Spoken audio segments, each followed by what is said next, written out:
So we're going to start our NFL training camp series. Well, not really training camp, just NFL preview series, I guess you could call it. Yeah. So we're going to do the AFC East today. I would agree. pick Miami as probably the second best team in the division, just after the offseason they had. I don't know. I still think New England's close with Miami at this point. Okay. See, I'm not with you there. I don't. Yeah, I disagree. I don't know. I feel think the like Dolphins are a strong second. Well, they lost Xavier Howard, didn't they? No, they did not. What I think I thought they lost him. I don't know. They got a new contract done for him.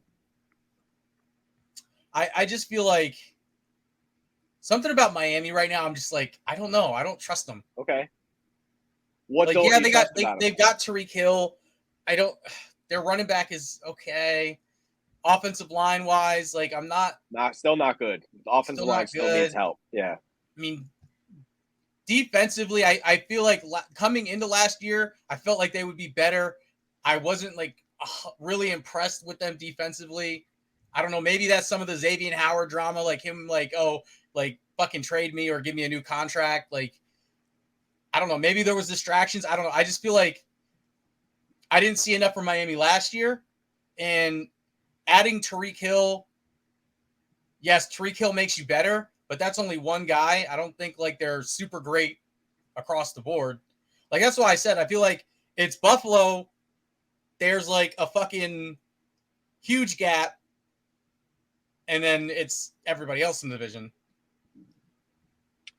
There's real questions that need to be answered with Miami. I'll give you that. There's a worst case scenario that could happen. What if Tua can't play? I think he's going to make it. I think he's too accurate to not make it. And with the targets that he has, how hard is his job really going to be? Like, he can't throw bubble screens to Tyreek Hill. He can't throw bubble screens to Jalen Waddle. He's got Mike Gesicki over the middle. He's accurate. You have to give him that. The guy throws an accurate football, so I don't think he's going to fail. But if you think he can't play, then maybe this thing goes really south. And their offensive line still isn't good. I already said, like, I feel the way I feel about Tua is the way people feel about Mac Jones, and the way people feel about Mac Jones is the way I feel about. I think I just said the same thing twice, but you get what I'm saying. Like, I like Tua. I don't think he's going to be the problem. I don't think Tyreek Hill's going to be the problem. I don't think Jalen Waddle's going to be the problem. I think the problem is going to be is when they're going to try to run the ball.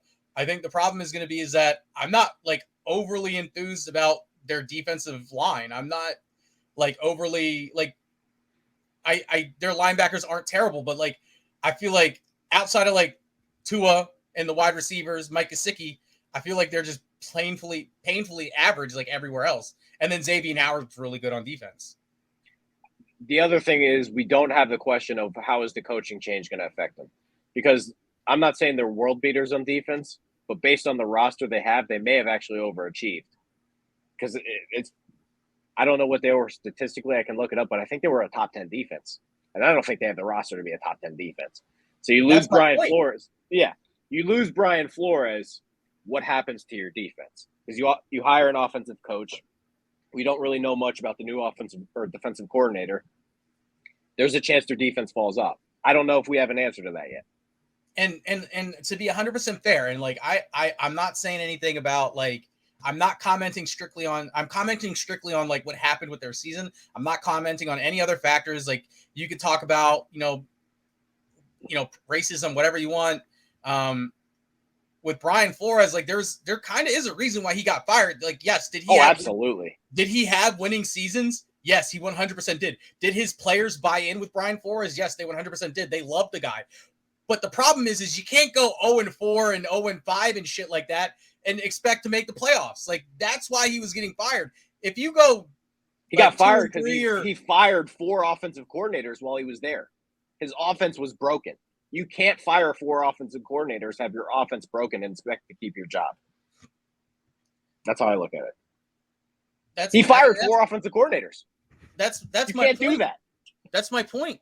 Yeah. Like I feel like yes, there's a lot of good things that Brian Flores did, but at the same time, like there's a reason your offense is broken in the modern NFL, you can't keep your job.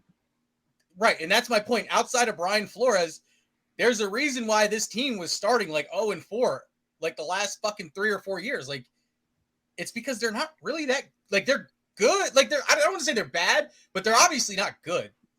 I thought the turning point was when he started Jacoby Brissett in a game because he said Tua wasn't healthy enough, and then decided to bench Jacoby Brissett and bring in Tua mid-game.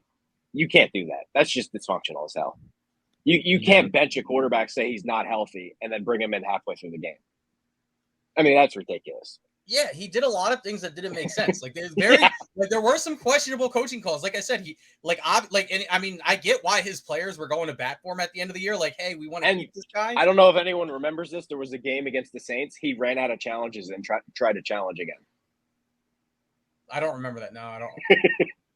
But I mean, that feels like it's very on brand for him. I'm not gonna lie. Yes. Yes. Like, that's like yes. You could, like, if you had told me that, like, in a vacuum, like, oh yeah, Brian Flores tried to challenge without challenging, but yeah, that checks out. Yeah. Well, and we're gonna find out how good Mike McDaniel is. With these Shanahan offensive coordinators, you feel good about them, but you never truly know until they get their opportunity. It seems like McDaniel's a smart guy. He went to Yale. He paid his dues. He went through the process. He even worked for the old Mike Shanahan, so he's been there for a long time. If he can be creative with that offense, if he could be another Sean McVay, then I think the Dolphins could be pretty good. Yeah, I mean, again, I would still have concerns about the defense because, like, I mean, ultimately, we saw what, like we talked about earlier. We talked, Buffalo and the Chiefs in the playoffs. Like, you can score as many points as you want, but if you can't stop them when it matters, then you're going to go home losing. They do have some guys, right? They do have some guys. Christian Watkins is awesome. Him at defensive tackle, I think he's turning into a star. Xavier Howard's a star already. Javon Holland, a young safety, young nickel corner, however they use him. They use him all over the field. He's fucking good. He's really good. It's beyond that. How many other guys do they have? Jerome Baker's okay. Jalen Phillips kind of had a nice rookie year, but I mean, it's not a defense where you're like, holy but shit. But again, that's my point. Like, yes, they have some pieces, but I feel like you go down the list and it's like, okay, Andrew Van Ginkel's our 7th best guy or something like that. Yeah, like they have some pieces. Like, I'm not questioning the certain positions. I'm just saying, like, I don't think it's enough. Like I said, it's Buffalo, like 1,000 feet of air, 23rd. So maybe everyone they're else. not going to miss Brian Flores as much as we thought. I thought they would have ranked higher than that, just based on watching them. But I like I said, it's like you have to look at Miami's season as like kind of like two halves. Like, in the first half of the season, they were shit. But then, like, if you look at the second half of the season, they were like top 10 in defensive statistics. But and you notice what happened during the second half of the year. They started, and I think I wrote about this in a Tua article I did. They started doing those RPOs, and they really started saying, hey, screw it. We can put Tua's college offense in place. We'll put the RPOs. He's more functional that way. It'll work. And they started winning real football games after that. But like I said, I think them. I go back and forth with them and the Patriots. Like, one of those two is going to be the second team in the division, and it's going to be close.